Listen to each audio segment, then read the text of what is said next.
Welcome back, everyone, to the Podcast Connector podcast. I am your host, Jennifer Longmore, CEO of the Podcast Connector. And today we have our very special guest and preferred vendor that I'd like to introduce you to, Ms. Tina Forsyth. So Tina, if you don't know Tina, which I would have a hard time believing you didn't because she's an OG of the online world, she started her own coaching business back in 2000. Tina, what in the world? Way back in the day. Back when we had to walk through 18 snowbanks and whatever else, right, to get to school. So she, when she was in coaching, she realized that there were a lot of visionaries that needed some pretty high level support. And she's very good at strategy and implementation and systematizing things. So she began working with 6- and 7-figure leaders in the coaching industry to help them manage and grow their business. And that's where the online business manager role was born. So Tina was the pioneer of the OBM world, and that's how you would know her if you've heard her name, because she has created the International Association of Online Business Managers in 2009. She is the home of the Certified OBM Training. It is a registered training, so if people are offering that to you and it's not registered, maybe you might want to take another look at that, because Tina is definitely your person. So she has trained just tons and tons and tons of amazing people through her OBM training and connected with so many amazing people in her association. And then, as I think what happens, Tina, right, when you're really good at something, people start saying, can you show me how to do that? And because you created such an amazing certification program, then you decided, oh, I will help people create their own certification and licensing programs. And if you know Tina, you know that she's got a really high standard of care and she raises the bar. She's not just going to teach anyone how to create a certification program, because there's certain criteria that she looks for if she's going to partner with someone and help them do that. But anyways, we'll go on and on about that. I'm kind of rambling here because I could talk forever. We've known each other for a really long time. So Tina, welcome to the show. Thanks for having me. I'm so glad to be here. Well, I'm glad to have you. I just feel like we should let people in on the behind the scenes, like the non-recorded part of the chit chat before an interview, right? Because before every podcast, that, like, even for me, when I'm a guest on other people's podcasts, that always happens. And we were talking about TikTok and just the trends of social media and the ebb and flow of all the different, because you and I have been around for so long, we've just seen so many trends and tactics. And I think the reason why you have the longevity that you do is that there's a time and a place for tactics, for sure, and trends, right? They can be a contribution, but they shouldn't be the strategy. They're not a strategy. They should just be things that sort of put the sprinkles on top of the cupcake being a solid business foundation and solid strategy and so on. So before we dive into what you offer, just on that topic, like what are some trends that come to mind when you think, oh yeah, I remember those days when that thing lasted for all of 2 minutes and it already moved on, but we sometimes forget about these things. I feel like there's variations of that go on in the online space, especially as it relates to like what we're doing and how we work with clients. Because whenever I think of trends, I think from that perspective too of, you know, what does that mean for us as an individual, and how easy it is to get caught up in all the things that we could do in different ways. And when we've been online as long as we have, there's this, oh, everybody's doing memberships, oh, everybody's doing trainings, oh, everybody's doing this, and then everybody's doing that, and everybody's building an agency. And like there's these cycles of different ways and different business models that we can employ that I think are all amazing and beautiful and wonderful. There's a time and space for all of those things.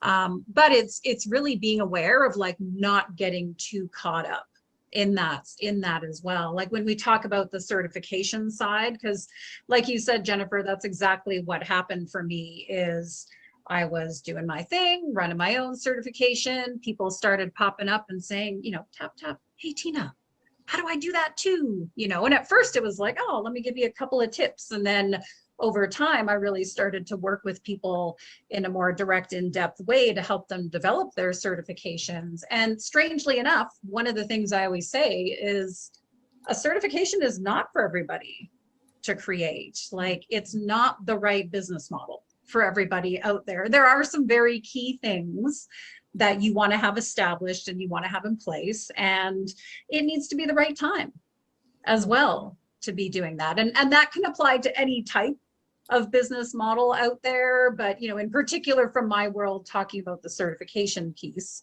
it's just beware the trends. Like, don't hop on the train of, I'm going to start doing this, I'm going to start doing that, just because that's what everybody else is talking about or doing. Mm-hmm. How do we know then that it's time for certification? There's a couple of things that are really important to have in place in order to be ready to create a certification. First and foremost, you need to have your own intellectual property, your own IP, your own methodology, your own stuff that you've created and put together. And it needs to be proven and tried and tested in the marketplace. This is an area that I take a pretty firm stand on, compared to maybe what others may or may not think the same way I do here. But, you know, your best certifications, and part of knowing you're ready for a certification is the fact that you've lived and breathed and tested and proven this methodology, proven that it works, right? It's not enough to just come up with a great idea and say, hey, I'm going to go out and build a certification around this. You know, a certification is essentially training and giving other people a way to create success in the same way that you've done for yourself already. Like, oh, I've already been very successful at this particular thing. I think of your programs, Jennifer, it's like you did and worked with people directly and worked with clients directly for years doing what you do. And that turned into a certification at a certain point, right? Like, it was based on you having done the work and proven it and lived and breathed it. And then, hey, there's something else here. There's something here that could be of value for others as well, too. Mm-hmm.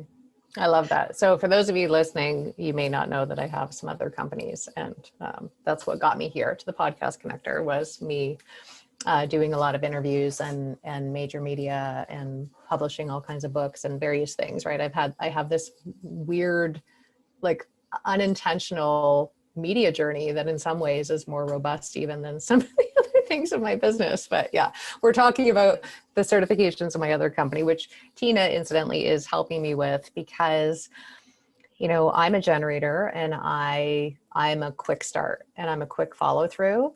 Mm-hmm. And so I'm a big believer, and I'm a perfectionist. So I've learned that I have to just silence the perfectionist when it comes to launching anything, because she will never launch anything, because it will never be perfect enough for her, meaning that archetype, right?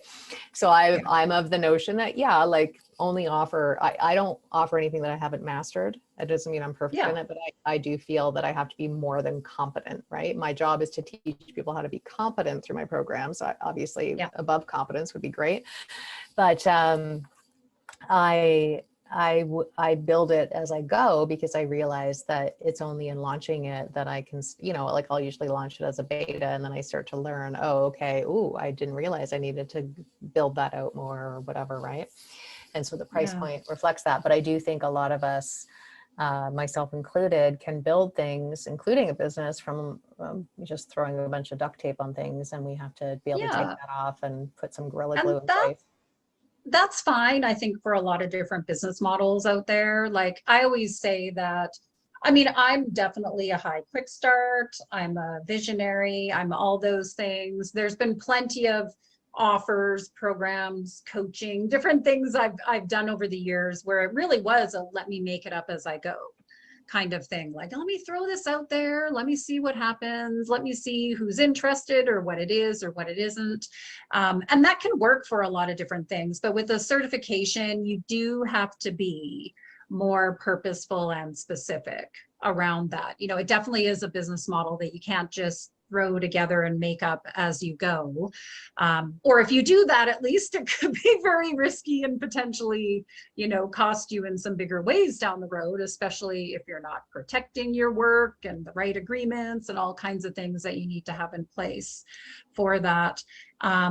But you know, it's definitely one of my favorite business models from the perspective of, I really look at certification as a visionary's business model, because it's one of the best ways to truly expand a brand and expand our impact without having to carry the weight of everything on our shoulders ourselves. I know, for example, a lot of the clients I work with through developing and launching their certifications, they're often coming to me at a point where they're like, okay, I've been doing this a long time. I know it's really great stuff. I know it works. I mean, maybe they're doing training, maybe they're doing coaching, maybe they're doing done for you services. They might be a service provider or whatever it is. They know they've got great stuff. They know it works because they have really happy, satisfied clients. They know they want to take things to the next level, but there's generally a couple of things that are going on as well alongside that. One of which is, hey, I'm kind of tired of doing this myself a little bit, right? Like there's something about acknowledging at a certain point where, yes, we may love what we've created and it's awesome and amazing, but we ourselves may not want to be the one to do or to offer that thing anymore. Part of when I launched my OBM certification years ago, that was back in 2009, part of my motivation at that time was I was tired of being an OBM for my clients. I had done it for a long time. I think I'd done it 6-7 years, maybe up to that point. And I just didn't want to do that anymore. So it was like, you know, but I know there's something really great here that I want to continue to put out there and expand and share with others. And it's also a really great business model. I call it a collaborative business model because it's a way to continue to grow and expand a brand without having to carry the weight of all of it on our shoulders alone. There's lots of ways to expand and scale a business. And a lot of other models still require us to carry the weight of most of it. I don't mean that we're not getting help and support and day-to-day and all of that, but even the energetic responsibility of like, hey, I've got this amazing program and I'm going to be the trainer or the coach or whatever for it. If we're scaling through that model of here's me and my company, and we want to get as many people as possible into this thing that we're doing, into our company, there's a certain amount of like weight, expectation, complexity, team structure, all kinds of things that come into play there. Whereas the certification model is looking at things and taking a bit of a different approach to expanding our impact and expanding our reach. Instead of just, hey, everybody's going to come to me and work with me directly or work with my company directly. It's, why don't I train and certify or license other people to do what I do? And then they in turn can go out there and continue to serve more people through their own business and through their own way of working with people. So it becomes this really beautiful way to almost share a vision and share the mission of what we're creating while still building a really great business that allows us to do the work that we want to do and continue to have the impact and, you know, be out there more and more in various ways. Yeah, I love that you shared that because that's definitely one of the reasons where I've seen people want to create a certification is when they've just, you know, when we put in our 10,000 I call them our 10,000 Malcolm Gladwell hours, right? If anyone, and most people I think have read that book. Usually it's more, meaning like at least 10,000, but definitely by the time you put in like 20,000 hours of something, I think you're pretty much ready to move on and or find a different way to expand it, right? So oh yeah, that's what you're talking about, where if we're a growth mindset oriented person and there's limited growth now, like there's diminishing returns on the amount of growth that's available because we now have to stretch ourselves again, then teaching other people how to do that is a great way to, if we don't want to have business anymore, to refer people that we know are going to provide a similar standard of care to us because they're being treated or trained in our mindset. The other is, yeah, like I think from a legacy perspective, there's literally only so many hours in a day that we can be working with people, and or only so many, like only so many people we can hold in a container before it's Yeah. irresponsible. Meaning, like, we see some of these bigger names that have a proprietary, like, how to attract your life partner kind of trainings or whatever, right? And they have no choice but eventually to bring in associate coaches, because you might have 5,000 people registering. Clearly one person is not going to be able to answer the question of 5,000 people, right? But if you now train people in that same thing, then you have a bunch of yous. Like, if it's your mission to truly, you know, ensure that everyone finds love in this lifetime, I'm just making that up, then the best way to do that is to create compound leadership, right? And like start, Yeah. you know, turning on other light switches, so to speak. Compound leadership. I like that Yeah. phrase. That's a great way to describe Because it. some people, you know, it's more about the legacy. For me, and I'll share this just in case other people listening go, I don't fit into those camps. You might fit into my camp, which was that I have a natural teacher archetype. I think a lot of us do. Mhm. And we tend to create certification programs when we have a natural teacher archetype. It doesn't mean you have to have one to do it. I'm just saying that when you have a teacher archetype, people usually come to you before you even know you're ready, which was my case. Yeah. Saying, can you teach me how to do this? So in both instances, people came to me very soon on when I was teaching the material. And again, I only teach things, like I was teaching it as an open class, so to speak, right? And thinking it was going to be a one and done sort of thing. And but I only ever teach anything that I feel that I have a certain level of mastery over. So Yeah. then people said to me, can you teach this? And I was like, that wasn't my plan. In my head, I'd think, outwardly, I'd say, let me look into it. But in my head, I was like, what? What are you doing? Do I have time for this? You know, it wasn't part of my plan, whatever. And we know, in fact, my most lucrative things in business are the ones that never had like this big grand design to them. It's usually the things that other people pull on me. And so in both instances, people came to me. My first certification, people started getting mad at me. They thought I was being selfish, that I was trying to hoard information, that I was trying to deprive them of the information or make them beg for it. And I was like, no, I just didn't know I was allowed to teach you, because I waited for some unidentified body to tell me I was allowed to teach you. That was my filter, right? Keep in mind too, I come from academia and I worked as a forensic investigator, right? So I have a certain, like, there's just certain conditions that made my brain think a certain way. And then I entered this other space. And then the second time, it was one of a 3-part class. And after the first class, all kinds of people said, when are you going to make the announcement for the certification? When are you going to, can I be on the advanced registration list for the certification? I was like, what certification? Of course, not saying this out loud, right? So in both instances, my point is I had to tune in and say, okay, do I feel like I have what it takes? Can I really take good care of people through this process? Do I feel like and actually in the second case, not because I was trying to be cheeky, but because I really just wanted to make sure, I said to the people that were reaching out, I said, well, if I did create a certification for you, what would you want in there? And then when they came back and told me, I was like, oh yeah, I can do that. No problem. For sure. I can do that. So that's how it was born. And both of them were super easy, generated a lot of income from them. Not that that was the main goal, but the point is that I think if I had have just said, oh, I think I should certify people in such and such without anybody asking me, I might have had a different outcome. Yeah, there's definitely, I do talk about some of these other signs that it might be time to create a certification, one of which is people start asking. Because I really do think, like, when we do great work and we are who we are, showing up and doing our thing, people take notice of that. And I know for me, it was similar back when I was creating the OBM certification years ago. It started because on one side of the coin, there were more and more people who wanted to hire an OBM. And at that point, an online business manager really wasn't a thing. Like, it was a phrase I coined to call myself that back in 2002 timeframe, because I knew I wasn't working as virtual assistant. Like, that was the only other sort of established online service professional at the time was a virtual assistant, and that didn't fit what I was doing. So I started calling myself an online business manager. And over time, more and more people were like, hey, Tina, I need to hire somebody who does what you do, right? Like these coaches and online trainers and other business owners, they were tapping on my shoulder on one side. And I'm like, dude, I'm full. You know, there's only so much of me to go around. And then on the other side of the coin, I started seeing more and more people call themselves OBMs, or they were saying, I want to do this too.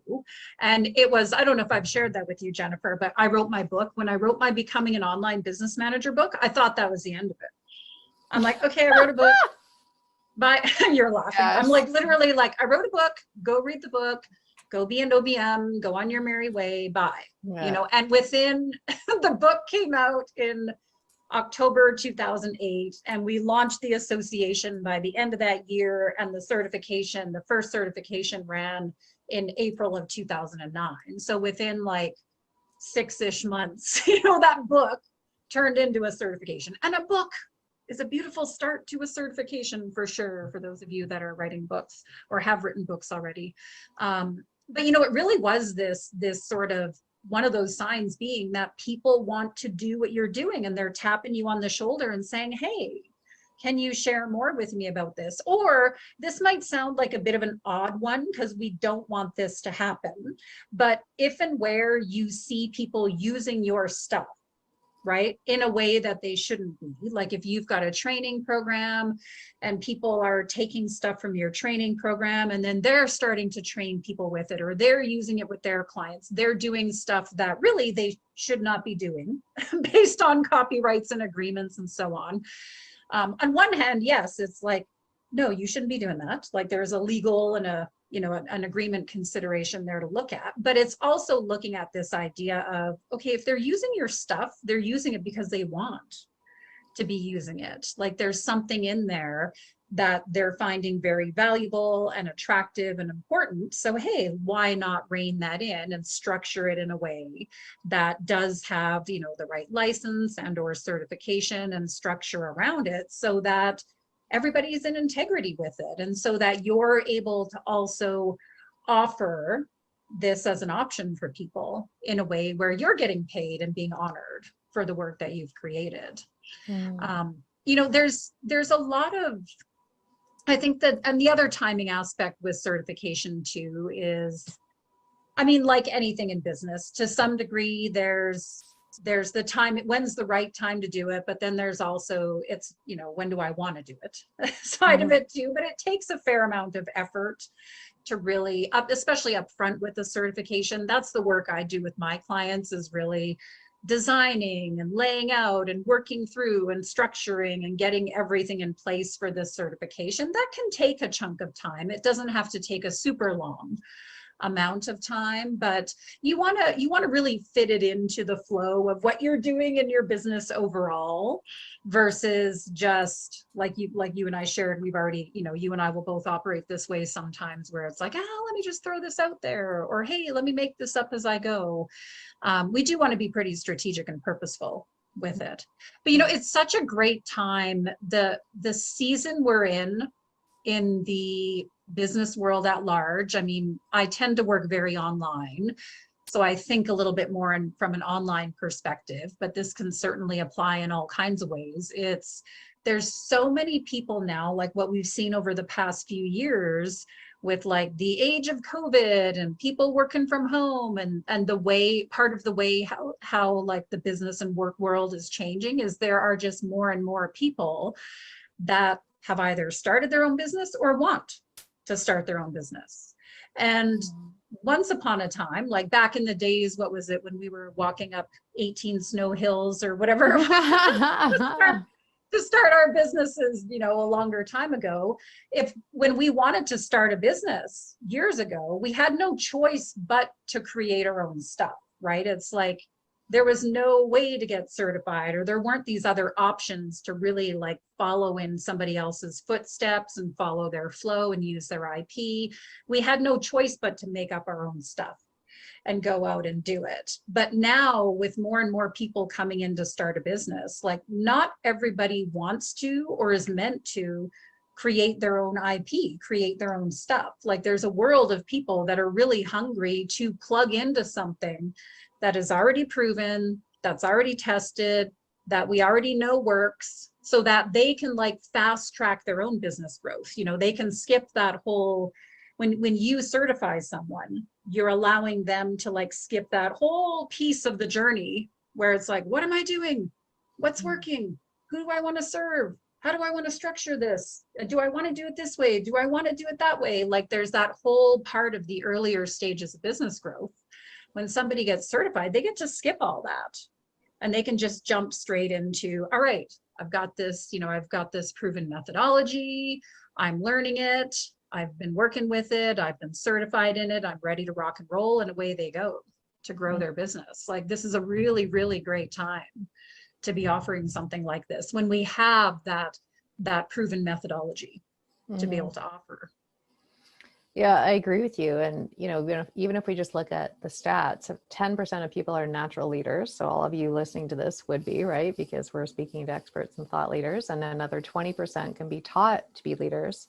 That means 30% of people aren't leaders. And that's not a bad thing. It means that they actually will appreciate this plug and play because they want to help people, but they're just either not wired for it, or they just don't have the desire to build something, right? Those of us that are builders, those of us that kind of treat business like art, are probably more likely to create this stuff. But I can say that, I just had someone come in my messenger this morning, and you'd be proud, Tina, because I let my team answer all those messages now, even though it's very tempting to just answer them myself. It's a little struggle, right? Being on social media and not checking that messenger, right? Because anyways, you get it. So someone was like, oh yeah, I'm so excited to take this and learn from the best, right? Because we've positioned ourselves as the best training school for this particular niche that we're in. And it doesn't mean other people are bad. It doesn't mean they're also not amazing. It just means that nobody else is going to tell you that you're the best training school, for example. You have to tell the world that you are, and then make sure everything is calibrated to match that, right? So I will say that in the journey of thought leadership, I really don't know how we could not have our own methodology out there, whether it's certified, whether it's licensing. At some point, you are going to arrive there. And I personally believe it's better to be proactive about that. That's just my opinion. But you're actually answering a lot of prayers by doing that. It's a positioning tool, first and foremost. And it's something that in my, because I talk a lot about client attraction, that I do think that when you're positioned as the authority in your industry, people sell themselves on you. You actually do far less selling, because all of the things that are out in the world sell people or don't sell people on you, depending on whether they think you're, whatever people are going to think, but you get what I'm saying. But then, you're answering the prayer of the person that wants to go and help people, but they don't know where to start. And you just are like, here's how you can help people. You're creating a legacy or creating leverage, if not scale. I mean, one of the biggest ways to scale a company and literally be able to sell it, take it public, retire, have another CEO running your company, is to have an asset like a certification or licensing program that someone else can run, that it's independent. Like, yes, it's your IP, but other people can be trained in it. With one of my certifications now, and it was never the plan, right? It's been building the plane as we go, because I always thought I would be the only teacher. And then I eventually let that go. And I was like, okay, I'll train other people how to teach this. And I have a very high standard of care. And then just recently, I'm like, oh, I think I'm done teaching teachers now. I'm going to let other people come in and be the trainer, or like train the teacher, right? So there's this whole flow of how that works, and there's very little that I need to do now.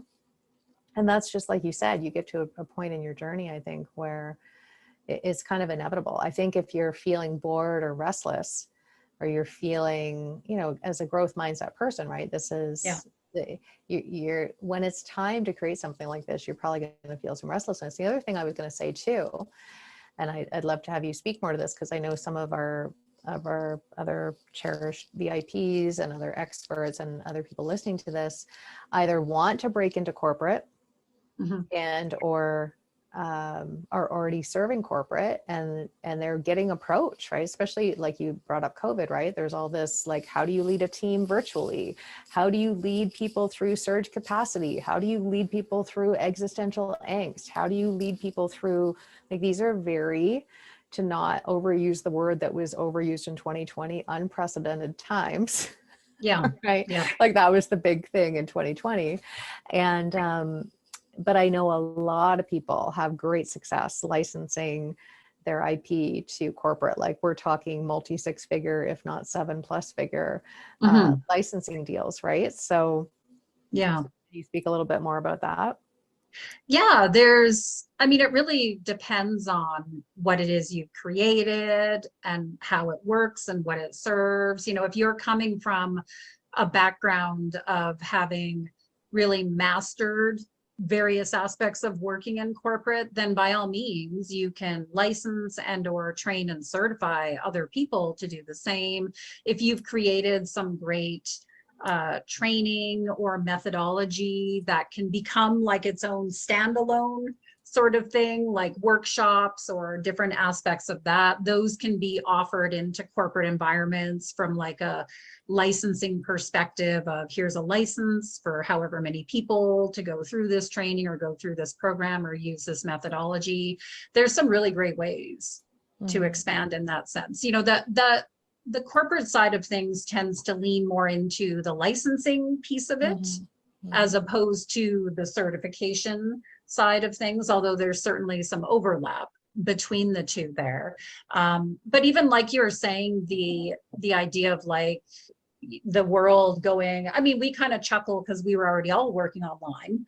I mean, I've worked from home since 1999, right? So it's like, I've worked online a long, long time at this point. But when the world came online couple of years ago, it was like initially the first couple of years really felt like, oh my gosh, this, that, figure it out. It felt temporary. And then I feel like now this year, you see more and more bigger companies that are making decisions around things like, hey, you know, we are going to be remote, or we're going to be hybrid, we're going to be part in the office or part at home, or we're going to be this or we're going to be that. And it opens up all kinds of opportunity to target and work with corporate folks. Excuse me. Whether it's through licensing or certification side of things, and or through other ways too, of like training and workshops and consulting and all kinds of stuff there. But yeah, there's a lot of, it all comes back to, from my perspective of it too, it always comes back to like, who are we? What do we know? What do we have great experience in? What do we know works? Like, what can we really stand behind and say, this is something that I know works. This is something that I know can be effective. This is something that I know can help people. And the ultimate decision as business owners, if we're in a space of either wanting to change how we're working because we're just ready for something new, we're feeling restless or a little bored, and or we're in a space of like, I want to continue to grow and expand in my business, it really becomes this decision of, okay, what do I want to do? Like, what do I want this next phase or this evolution of my business to look like? Because there's so many options out there now, which in and of itself could be almost a little overwhelming in some ways, but at the same time, it really does open up that there's just a ton of opportunity to be doing what we do in different ways. Yeah. And for anyone listening to this, and I get it, because we do have a lot on our plate. Typically, if we're visionaries, we have no shortage of ideas, but we definitely have a shortage of time typically. And so I think we can, depending again on where we're at, might say, oh, that can wait, or that's not a priority. And that may be true for sure. But what I can say is that, you know, you're leaving at least 6 figures annually on the table every year by not launching your certification. But let's just assume your certification is, I'll lowball it and say your certification is going to be 5K, and you have 20 people coming in that in a year, which is nothing. If you're a thought leader and you've been building your list and you're engaged on social media, bringing 20 people into a certification, if you write good copy and make it super clear why it's a no-brainer for them to sign up, that's already 100K. And you're creating it as you go, but once you create it, it's created. So it might be 5K all in for, you know, right, like bringing in a copywriter, getting all the bells and whistles or whatever, right? But But year after year, if all you did was enroll 20 people into a 5K certification, that's 100K every year. But of Yeah. course, you wouldn't want to do that, right? You would want to be maybe eventually getting 100 people going through your certification at 5K. And I could, I know you can all do the math, right? But I don't know and this is just me being the crazy businesswoman that I am, right? I don't know why that would not be kind of an obvious business venture to partake in, especially because it's so leveraged and Yeah. allows you to scale. So, but like you said, you obviously want to be in the right place for sure, and really actually having something proprietary and that kind of thing. So I will say too, as we sort of bring this to a close today, and we'll have you back on to chat more about it, knowing you, and I work with you personally on this too, right? Like, you're reviewing my existing certification, and then we're creating my second, or actually it's really my third, but making sure that it's all built with Gorilla Tape right from the get-go, or Gorilla Glue, I should say, instead of duct tape. And I have a bad habit of over delivering and undercharging. So we are making sure that I'm going to be properly compensated for this. But I will say, for anyone, because you may not know Tina, she's got a very high standard of care, but additionally, because she's been around for so long and she's a savvy businesswoman, it's not creating certification for the sake of it. She's going to be showing you how to exponentialize your income from this, and how to do it in a very easy way, and a repeatable, predictable way.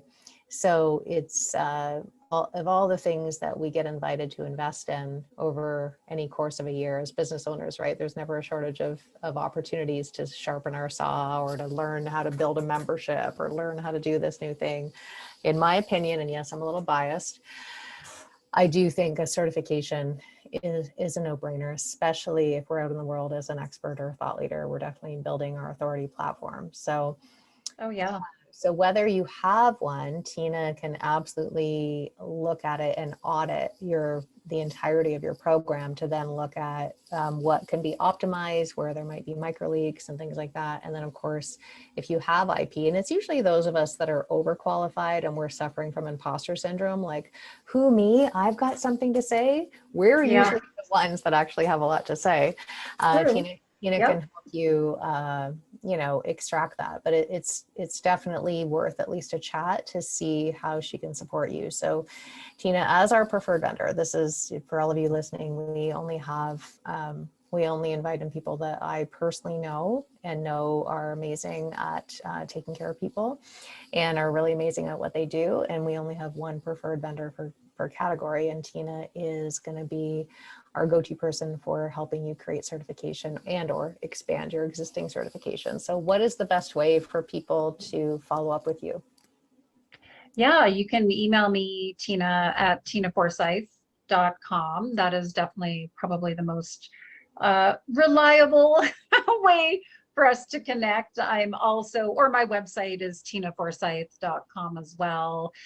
You'll find me on Facebook for the most part. You'll definitely find me a little bit on Instagram as well, as ways to connect. But yeah, I'm happy, like anybody who's considering even this idea of like, should I, do I want to, I'd love to hear from you and connect, even just to see, because that really is the first question, like, is this the right model for me? Yes or no, and there's some things to look at and really consider in that decision. And when it is, to your point as well, Jennifer, it's like we didn't really touch on that in the conversation yet, but it is like a compounding business model.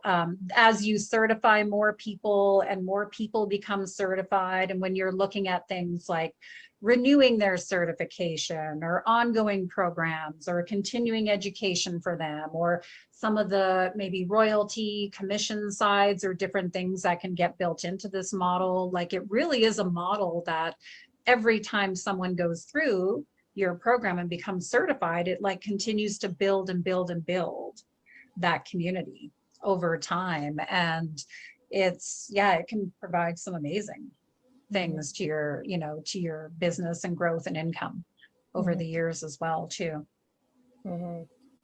Yeah, absolutely. And I will say, as someone that now sees students that are out there teaching, and I have never even personally chatted with them, but they've been certified in my methodology, it's quite a profound, like, total neutrality around that. And also interesting, right? It's an interesting feeling of like, oh wow, that person's teaching my methodology and I've never had a conversation with them because there are so Yeah. many people removed from me now. But I know that if they're Yeah, teaching, there's a certain standard that they've had to have met, so I can feel good about who I've put in positions to teach teachers, right? And so on and so on. But yeah, it's from a leadership perspective, it's definitely compound leadership, but from a monetary perspective, it's definitely compounding as well. It's probably absolutely. Yeah. really one of the most efficient and expansive ways, I think. Not the only, but definitely up there as the top, 5 or something ways to really be efficient in compounding our income. So, Tina, Absolutely. thank you for being here. I so Yeah, of appreciate you. course. And we'll put Tina's information in the show notes for you, and it'll be on our website as a living, ever living information for you. Definitely check out our preferred vendors section. That's where you'll find Tina. And I guess we'll come back and maybe we'll debrief about how much of a pain in the butt I was to work with. And kidding. We're just getting started, but yeah, I'm just kidding. Tina is fantastic. And obviously she does the OBM certification as well. I definitely recommend that. I know just a gazillion people that have gone through it and only rave reviews. Like, people definitely, the standard that you're setting in an industry that has very little standards and zero Mhm. regulation, Yeah, yeah. it's definitely it gives people like me peace of mind when I'm hiring an OBM to know that there's going to be certain things that are taken care of that I don't have to worry Mhm. about. So that's the other piece you can connect with her on, and know that you'll be taken care of, and or send your team members to that training. So Tina, thank you for Yes. being here. Thanks to all of you for being here. We're looking forward to any questions and ahas that you receive. Definitely reach out to Tina if you want to even determine, like, is this for me, and is this the right time for me, and what's involved in this, and see where it takes you, right? You're not losing anything by doing that. So thank you again for being here. We'll see you all again next time. Bye for now. Thank you.